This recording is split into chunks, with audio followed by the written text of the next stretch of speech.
DJing my entire life, since I was about 14 years old. Fell in love with the art of DJing. Actually, at 10, I heard Grandmaster Flash, and I heard the wiki, wiki, wiki, and I was like, man, what is that sound?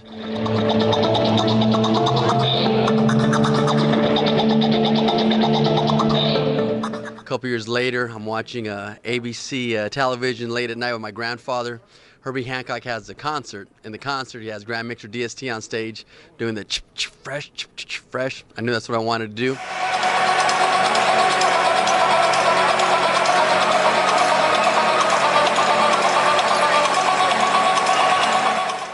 Age of 14, started saving up my Christmas and birthday money to buy some cheap turntables at pawn shops, and basically got lucky, fell in love with the art of DJing. But I always loved the UFC, and I needed some music to train to. So I put together this mix of fight music.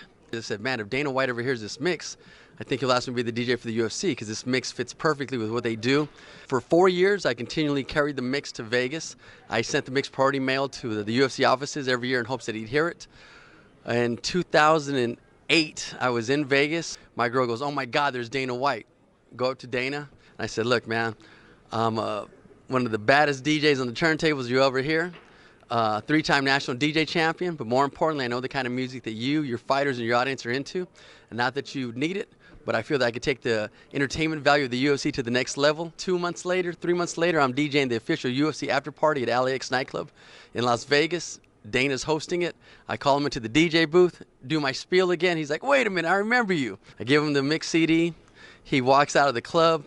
About a month and a half later, I stay up all night to take my daughter to breakfast at school, have breakfast with her, come back to the house, fall asleep at 8 o'clock, wake up at 2 in the afternoon. I have 5 missed phone calls from a 702 number, which is the Vegas area code. While I'm holding my phone, it starts ringing. I answer it. This is Albert. I hear on the other line, AL Mother 3. It's Dana White from the UFC.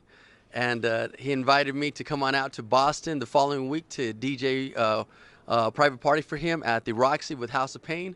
Went out there and did that. 3 weeks later, I met up with him in Las Vegas at the UFC offices. Went with him to the training facility. Told him that my dream was to be the DJ for the UFC. He told me that he wasn't really excited about having a DJ for the UFC because he wanted to make sure that he kept the integrity of MMA and the sport and the fighting at the forefront and didn't want to turn the UFC into a circus. But he assured me if there was ever a DJ that was meant to be the DJ for the UFC, that it was me, to just give him some time. Next thing you know, we're working out. I'm hitting the heavy bag. He calls me over and he says, May 23rd. I said, May 23rd what? He's like, you make your debut as a UFC DJ.